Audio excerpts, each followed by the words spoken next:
Okay guys, today I'm here with Matheus Diniz. I met him in 2013 when I moved here. He was brown belt, and before I came here, I remember I was talking with one friend in Sao Paulo, and then I asked her because when I moved to New York, all the students here, all Marcelo students were purple or brown belt. So I asked one friend from Sao Paulo, is there tough guys at Marcelo's train beside Marcelo? And then I was like, yeah man, there's one guy there that's crazy tough. And then first day I came here, my first row was with Matheus. I was like, okay, that's probably the guys that they were talking about. He's probably like the toughest guy I ever trained in my life. At least I don't know if it's with everyone or is at least against my game, but he's the one I have the hardest time. I tell that to everyone.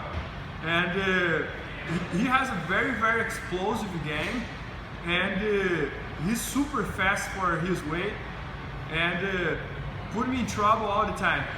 So today he's gonna show here one of his favorite secrets. That's one sweep from half guard, one together with one attack from the back. And in my opinion, he and Marcelo have the best chokes from the back I ever saw. If he has tapped him like 100 times in his life, probably 90 throws from the back with a choke. It's really hard to defend it because he gets in the transitional. He choked before he put the buff hooks. When you are worried about the buff hooks, he's catching your neck. So he's gonna show us here the sequence he does from half guard to the back, and I hope you guys enjoy it. Alright guys, so let's start. I got on the deep half guard over here, and first thing I want to make sure I have my head high over here because I don't want him to step over like this. So I'm going to have my head higher, I'm going to control his thigh, the other hand I'm going to block his knee, same thing, I don't want him to drop his on the ground. So I'm blocking here, everything. So now guys, very important this part over here. So my hand on his knee, I'm going to kind of give him a lift because I want to bring my back leg behind his leg over here. So now all I'm gonna do guys, the hand I had on his knee, I'm gonna place on his back over here. So now all I'm gonna do guys, I'm gonna start stretching him and bring the other leg on his knee. So as I do this guys, I start come up, all the guys start to do, they start trying to kick this leg correctly. So all I'm gonna do now, I'm gonna push him back and switch to his hips. And guys, a lot of mistake people does here, they try to jump on the person's back. So it's all the person's waiting. If I'm jumping on his back, I'm gonna fall and I'm gonna miss the whole transition. So as I get here, I'm gonna connect my hands. I don't like to connect my hands like this. It's a little bit easy to the person break your grip.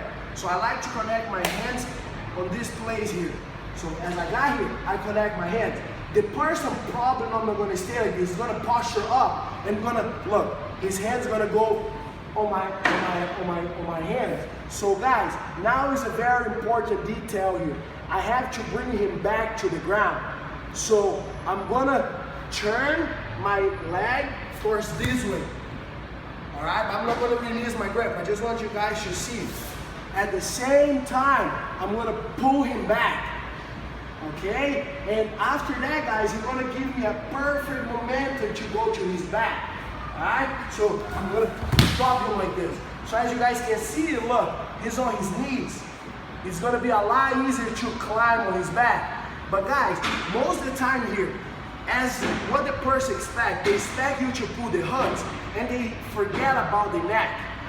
Okay, so he's gonna try to cover his hook. I don't wanna be towards this side, because it's my weak arm. So I'm gonna try to go towards my right arm. So all I'm gonna do, as Bernardo start posture up, I'm gonna pull one hook and already looking forward to his neck. Okay? I don't worry too much about the hooks right now because I already have a deep grip over here. So guys, now let's see what kind of details I like to do for you. Most of the time, people think when you choke, you need to pull the guy's back like this. You don't do this, your arm kind of gonna get tired and your grip is gonna be weakened. So imagine looking for like to cut his throat over here, right? And also, this grip, as you guys can see, look, behind your shoulder, you have kind of a bone over here and kind of give you a grip. And this hand, I'm gonna make sure I stay tight on his wrist. I keep his wrist on his stomach. And now guys, all I'm gonna do, I'm just gonna pull my shoulder towards me. All right? And look, I stay tight, my head tight. I'm just gonna pull it. All right? And then from here, the person will tap. If he doesn't tap, you can bring him towards the other side. Okay? Put your all the hook, release your arm, and just connect your hands and finish the choke. All right? Let's do the whole sequence again. I'm gonna do the whole sequence a little bit faster. I got on the half guard. Okay, make sure you stay tight. Lift the guy, bring your knee, and stretch him. He's gonna try to run away. Stay tight. I'm gonna pull him, connect. Okay? Now very important. I'm switch my hip. Alright, as he come up. One. Bring him to the other side. Already locked for his hand. Doesn't matter which side he's staying. Try to get your arm deeper. Choke him. If he doesn't tap, free your arm, connect your hands, and finish the choke. Guys, one thing he does really well, that I think that's probably one of the main keys about the choke from the back. It's like, as he said, he doesn't worry too much about the hooks. He worries more about the neck. So for example, when he's jumping to my back, what I feel is when he's jumping to my back, I'm thinking about the hook and he's already thinking about the neck. So when his hand is here, I try to block his hand, but now it's already too late, right? And then he starts pushing from here, he blocks my other hand, and this hand is not enough to take out his arm. Look, he's already too deep on me, so I can't go there. Sometimes when people do wrong, they keep the hand here, and then my hand can reach his fingers. But when Matheus does it, it's too deep, that's too late for me. And now my own escape is stepping, so it's not good. So I hope you guys have enjoyed. And as I said, he's probably the toughest guy I ever trained. And I'm not lying.